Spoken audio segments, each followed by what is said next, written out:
हम थोड़ा सा आपको तारीख के पस मंजर में लेके जाएंगे, लेकिन उससे पहले एक स्टेटमेंट बड़ा वाज़ेह दे दें, क्योंकि ये अफगान प्रेसिडेंट ने एक स्टेटमेंट दिया है कि अगर पाकिस्तान अफगान तालिबान की मदद करना बंद कर दे तो एक महीने के अंदर अफगान तालिबान को शिकस्त दी जा सकती है।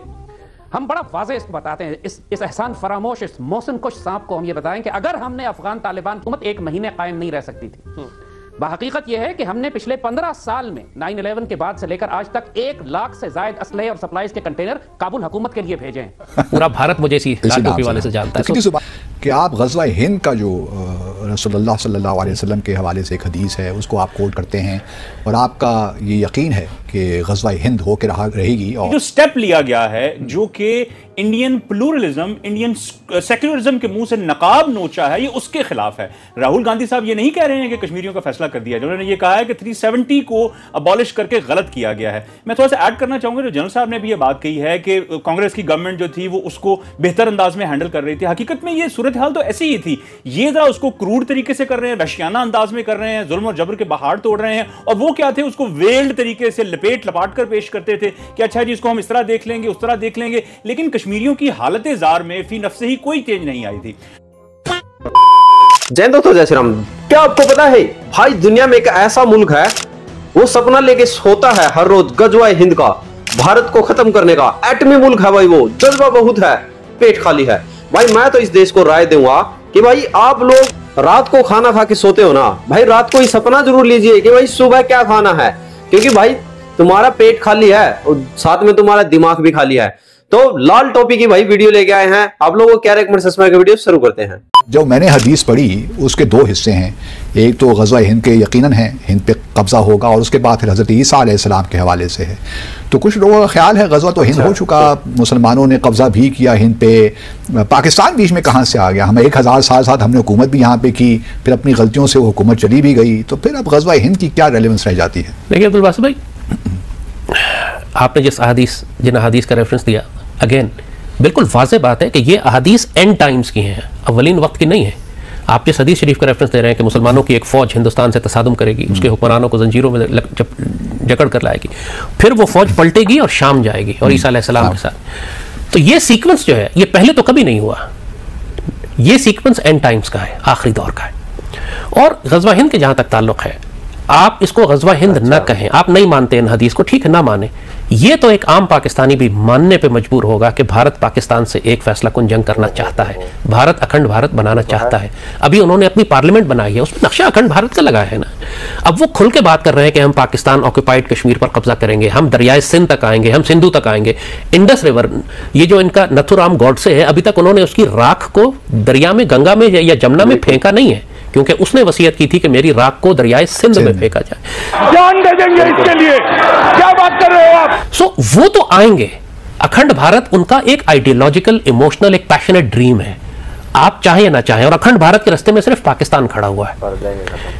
श्रीलंका को हड़प करना या नेपाल या बर्मा को हड़प करना उनके लिए कोई प्रॉब्लम नहीं है, प्रॉब्लम पाकिस्तान है। Once they overrun Pakistan if they feel they can. Sri Lanka में तो कितने जफना में कितने अरसे जंग करते रहे, वो इसलिए कि वो स्टिल वो प्रॉक्सीज के जरिए कर रहे थे ना। अगर इन्वेजन करते हैं तो फिर वो एक अलग लेवल है। पाकिस्तान अगर वो नाउजुबिल्ला वो ये समझते हैं कि पाकिस्तान को हम नुकसान पहुंचा सके या अखंड भारत के लिए पाकिस्तान पे हमने कब्जा कर लिया तो उसके बाद रीजन का कोई मुल्क हमें नहीं रोकेगा, जब भी तो उन्होंने अखंड भारत का नक्शा अफगानिस्तान से मलेशिया तक बनाया है। और मतलब शेमलेसली इस बात की कोई, उन्होंने जियोपॉलिटिक्स की परवाह नहीं की, अपने डिप्लोमेटिक रिलेशनशिप की परवाह नहीं की, ये परवाह नहीं की कि रीजन में दूसरे मुल्कों को कितना बुरा लगेगा। उन्होंने अपनी पार्लियामेंट में खुल के अखंड भारत का मैप लगाया है। और जो आरएसएस आइडियोलॉजी है, जो एक्सपेंशनिस्ट है, जो हिंदू सुप्रीमेसी को बिलीव करती है, जो मुसलमानों का अब ये कह रही है कि हिंदू राष्ट्र बनेगा, ये मैं चीजें अपनी तरफ से इजाद नहीं कर रहा, क्योंकि पाकिस्तान में हमारा जो पॉलिटिकल डिस्कोर्स है वो इंडिया स्पेसिफिक नहीं है। हम हिंदुस्तान के अंदर होने वाले वाकयात को अपनी नेशनल डिस्कोर्स का हिस्सा नहीं बनाते। हमारी पॉलिटिक्स आपस में चलती है या फौज के खिलाफ चलती है या हम पॉलिटिकल टर्फ के लिए लड़ते हैं। इंडिया में पॉलिटिक्स हमेशा पाकिस्तान के खिलाफ हो। आप उस जंग को जंग कहें या ग़ज़वा हिंद कहें, we call it Ghazwa Hind, we call it the final decisive war with India. ये जंग जो हिंदू भी इस जंग को मानते हैं, उनके अपने स्क्रिप्चर्स में लिखा हुआ है कि एक जंग हमारी होगी पाकिस्तान के साथ। पाकिस्तान तो 1947 में बना, ये कैसे वही बात कि पाकिस्तान तो 1947 में बना, लेकिन हदीस शरीफ में 1400 साल पहले कैसे लिखा था कि मुसलमानों की एक फौज भारत पे आखिरी दौर में अफगानिस्तान से भी हो सकती थी, अगेन हो सकती थी, लेकिन अल्लाह ने न्यूक्लियर पावर आपको बनाया है। पिछले 50-70 साल से भारत के साथ हालत जंग में कौन सी कौम है? हमें अफगानिस्तान तो नहीं, अफगानिस्तान तो उनका एलाय रहा है पिछले 70 साल। ये तो तालिबान आया खाली कि जो आप कह सकते हैं कि ज्यादा अफगानिस्तान इंडियंस के डायरेक्ट एलाइज नहीं है। लेकिन पाकिस्तान बनने के वक्त से लेकर आज तक Afghanistan has been an ally of the Indians. हमेशा हमारी पुश्त इंडियंस वहां से हमें तकलीफ पहुंचाते रहे, चाहे पख्तूनिस्तान हो या टीटीपी हो या बीएलए हो। सो जो अहादीस शरीफ में रेफरेंसेस और हवाले दिए गए, इवन पाकिस्तान के परचम का हवाला दिया गया है, यानी यू विल बी सरप्राइज, लेकिन जो लोग उसको काला परचम, काला झंडा, हदीस में इस इलाके से काले झंडे बुलंद होंगे, the translation is not exactly black flags, it's dark green flags. अरबी जबान में रायत और सूद जो है वो गहरे सब्ज रंग के झंडों को भी कहा जाता है इन classic Arabic, and with this is an absolute amazing interpretation of this Arabic. अच्छा, इसका मुझे नहीं था, मेरा ख्याल था काले झंडे, लेकिन जो क्लासिक अरबिक है, आप पुरानी डिक्शनरीज अरबिक के निकाल के देखिए, उसमें रायत और सूद का मतलब है गहरे सब्ज रंग के झंडे। ये किसके झंडे हैं?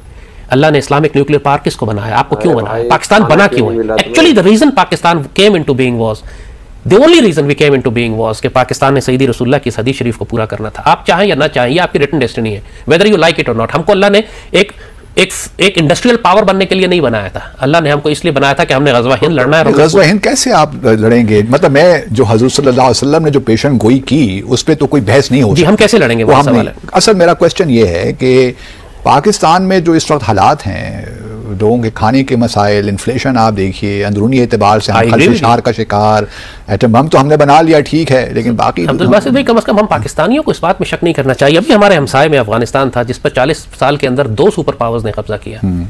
पहले रशियंस और सोवियट्स आए, उसके बाद अमेरिकन आए।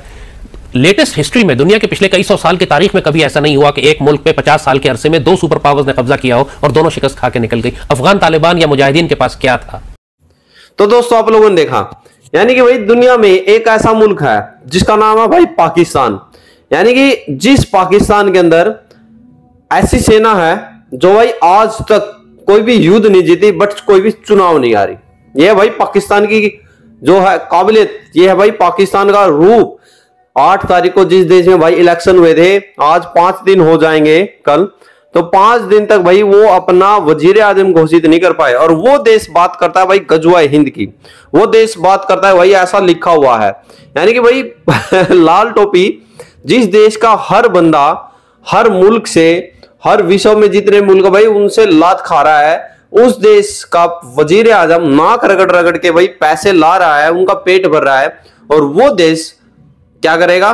गजवाए हिंद। उस देश को क्या करना भाई? भारत पे राज करना। यानी कि जो देश भारत के कर कमलों द्वारा चल रहा है, भाई देखिए 14 फरवरी को माननीय प्रधानमंत्री मोदी साहब पहुंच चुके हैं भाई, जो हिंदू मंदिर है यूएई का, वहां का उद्घाटन करेंगे। ये देखकर भाई बड़ी मिर्ची लगने वाली है पाकिस्तानियों को, उनसे रहा नहीं जाएगा। तो आप लोग वीडियो देखिए, आप लोग क्या रहे हैं कमेंट सेक्शन में जरूर रखें। जय हिंद, जय भारत, जय श्री राम।